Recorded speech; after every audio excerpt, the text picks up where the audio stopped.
Você já deve ter visto em alguns filmes de terror o quanto a imagem de irmãos gêmeos idênticos pode ser fascinante e, ao mesmo tempo, assustadora.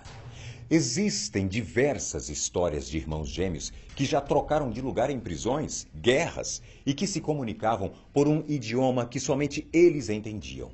Muitos permaneceram unidos e inseparáveis, até mesmo depois da morte, como as irmãs gêmeas do filme Constantine. Outros, como os personagens do livro Dois Irmãos, de Milton Raton, não podiam ficar juntos que o ódio entre eles destilava sangue e morte.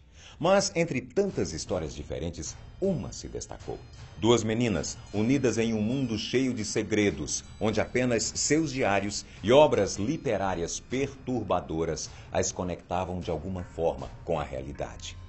Você conhece o perturbador caso das Gêmeas Silenciosas? Eu sou Antônio Bocco, aqui no Fatos Responde.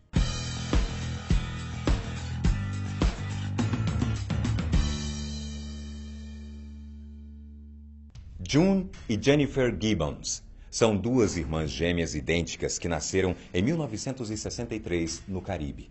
Quando tinham apenas 3 anos de idade, elas começaram a inventar uma forma de se comunicarem, deixando as outras pessoas de fora. Ninguém compreendia o que elas diziam, mas a princípio os pais delas não demonstraram preocupação com esse comportamento.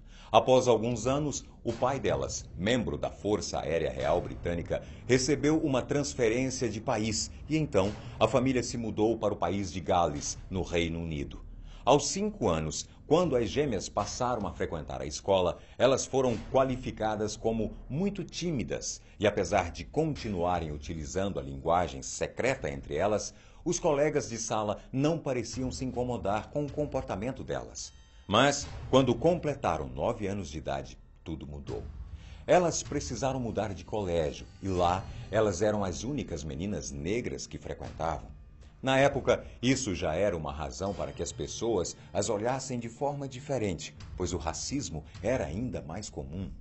Por não conversarem com os outros e se imitarem o tempo todo, as outras crianças começaram a debochar, maltratar e intimidar as gêmeas constantemente. Essa perseguição implicante fez com que elas se fechassem ainda mais, e o comportamento das duas passou a ser preocupante. Então, um dia, a gêmea June tentou se suicidar. Esse choque fez com que a família as tirassem da escola e passassem a receber educação em casa.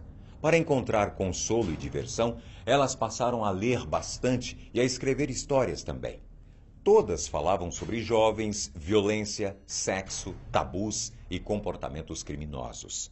Como nenhuma editora quis publicar suas histórias, elas decidiram colocá-las em prática de alguma forma. Assim começaram a cometer roubos, ataques e incêndios. Quando completaram 18 anos, elas tentaram queimar um bar e, por isso, foram presas e condenadas a 14 anos de internamento em um centro psiquiátrico de alta segurança. Onde existia grande afeto e identificação, passou a surgir uma grande aversão. As gêmeas começaram a desenvolver ódio uma da outra e se convenciam de que nenhuma poderia ser normal e feliz enquanto a outra vivesse. Quando elas eram colocadas separadas, o silêncio delas era perturbador e o estado em que elas entravam era catatônico. Não falavam com absolutamente ninguém, apenas permaneciam paralisadas.